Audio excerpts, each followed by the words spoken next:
Police प्रशासन जो स्थानीय है वहाँ उनकी भूमिका जो है वो बहुत अहम होती है। हमारे साथ हैं कोलारस के एसडीओपी सुजीत सिंह भदौरिया। सर आपका स्वागत है। सर बहुत बहुत धन्यवाद, आपने इतने चुनावी जो माहौल है उसमें चुनावी रणनीति जो आप तैयार करते हैं प्रशासन, उसमें आपने बहुत बेशकीमती समय दिया हमें, इसके लिए धन्यवाद सर। हमारा जो पहला सवाल है सर आपके लिए वो ये है कि जो प्राथमिकताएं हैं सुरक्षा व्यवस्था को लेकर क्षेत्र में वो क्या है सर? जब मेरी यहाँ पहली पोस्टिंग है जी, हम जब यहाँ पर अपनी पदस्थापना लेने के लिए आए तो माइकवन सर जो एसपी पुलिस अधीक्षक महोदय हैं उनके नेतृत्व में जो मुझे निर्देश प्राप्त हुए, क्योंकि हमारा एबी रोड का एरिया है, यहाँ पर जो इलीगल ट्रांसपोर्टेशन वाला ये एरिया है, यहाँ पर पशु क्रूरता की जो कार्रवाइयाँ बहुत पिछले जो अगर समय देखा जाए तो यहाँ पर बहुत सारा इलीगल ट्रांसपोर्टेशन इस एरिया से होता रहा है, ये हब है।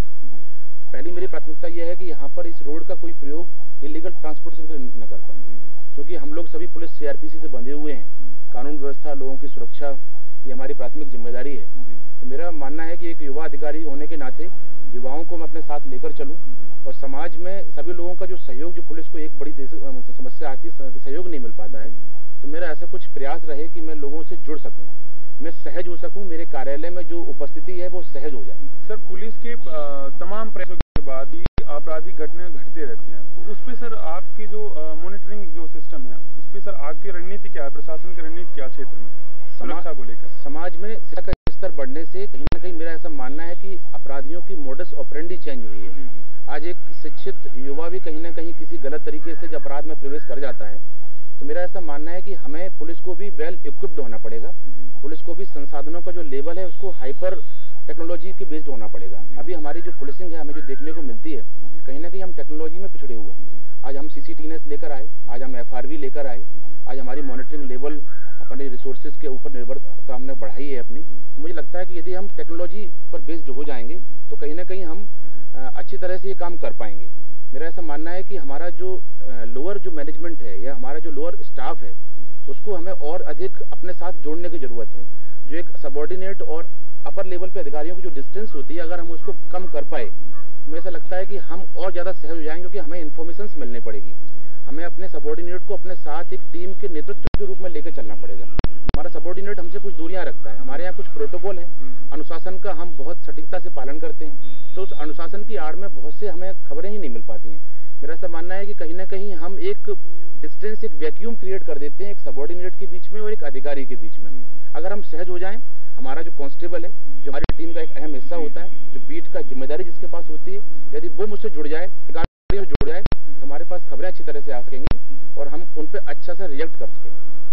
सर प्रशासनिक मजबूती, सुरक्षा जो प्रशासन की जो सुरक्षा व्यवस्था है उसको क्षेत्र में सही तरीके से लागू करने के लिए क्षेत्रीय जनता का सहयोग बेहद अहम होता है। तो कोलारस की जनता आपको कितना ज़्यादा सहयोग करती है, ये थोड़ा सा मैं अभी मुझे पदस्थापना अवधि पर 1 वर्ष हुआ है। मुझे लगता है कि जो मैंने 1 वर्ष में अपना यहाँ समय निकाला वो बड़ा सुखद रहा।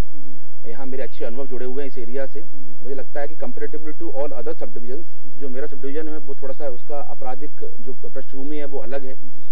अब इसके लिए बहुत से लोग कहते हैं कि हम मालवा पृष्ठभूमि से जुड़े हुए हैं, यहाँ अपराधों का ट्रेंड अलग है। अगर पिछोर पोहरी को देखा जाए, करेरा को देखा जाए तो यहाँ अपराध की भूमिका अलग है, यहाँ अलग तरह के अपराध घटित होते हैं। फिर भी मैंने प्रयास किए अपने बेस्ट लेवल पर कि मैं लोगों से जुड़ सकूं। इसके लिए मैंने कुछ अभियान चलाए, मैंने ऑपरेशन ई-रक्षा चलाया हुआ है, मैंने ऑपरेशन सुरक्षा चलाया हुआ है, क्योंकि ये बहुत हाई एक्सीडेंटल जोन एरिया है। पिछले वर्ष में यहाँ 70 मौतें हुई एक्सीडेंट से इस पूरे सब डिवीजन में। तो मुझे लगता है कि कहीं ना कहीं अपराधों को रोकने के लिए हमारी जिम्मेदारी भी है, तो दुर्घटनाओं को रोकने के लिए भी हमारी महती जिम्मेदारी है। तो इसके लिए मैं युवाओं के साथ जुड़ने की कोशिश कर रहा हूँ।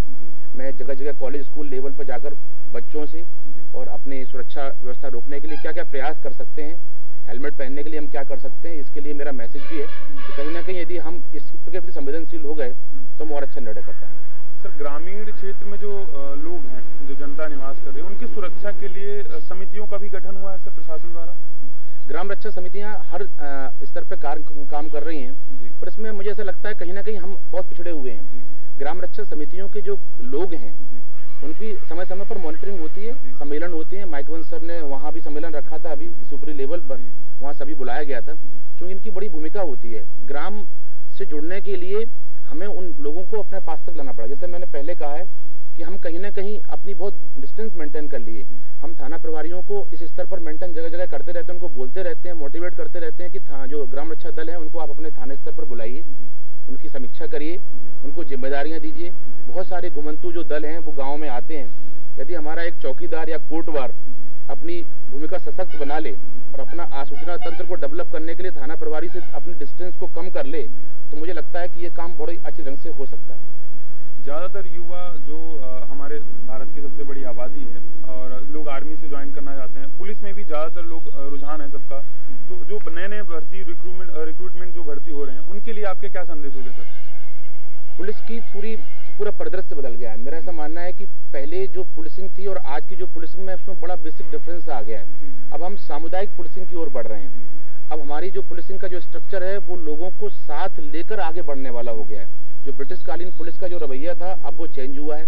अब आपको डंडे वाली पुलिस बहुत कम देखने को मिलती है। हालांकि हमारी जिम्मेदारी असामाजिक तत्वों पर रोक लगाना ही है, उसको हम अलग ढंग से कर रहे हैं। अब टेक्नोलॉजी आ गई है, तो मुझे लगता है कि जो नया युवा आया है वो नई जिम्मेदारियां लेके आए और नया जो सांचा बन गया है पुलिस का, उसमें ढलने के लिए एक अपना मंत्र बनाकर आए कि मुझे जो लोगों की अपेक्षाएं जो पुलिस से बड़ी हैं कहीं ना कहीं उसको लेके सोच बनाकर आए।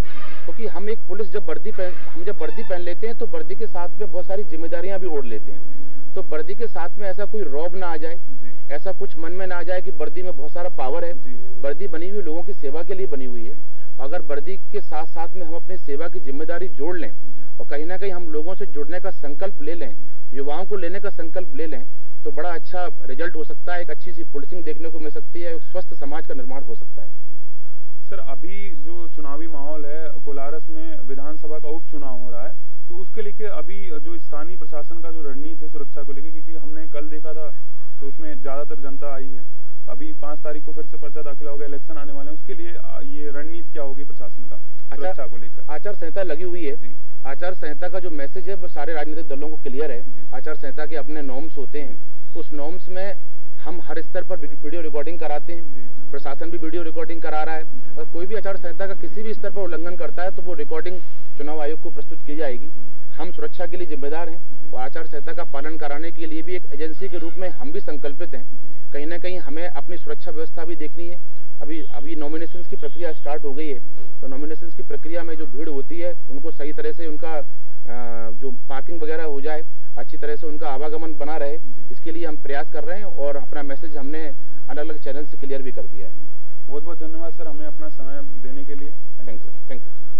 हमारे साथ थे कोलारस के एसडीओपी सुजीत सिंह भदौरिया जी, जिन्होंने जो चुनावी रणनीति है उसके बारे में भी बताया कि सुरक्षा को लेकर क्या इंतजामात हैं। युवा जो पुलिस सेवा देने में रुझान रखते हैं उनके लिए भी संदेश था, और जो क्षेत्र में प्रशासन द्वारा सुरक्षा को लेकर जो निर्देश हैं, जो प्रणाली है, जो मॉनिटरिंग है सिस्टम, उसको उन्होंने बताया।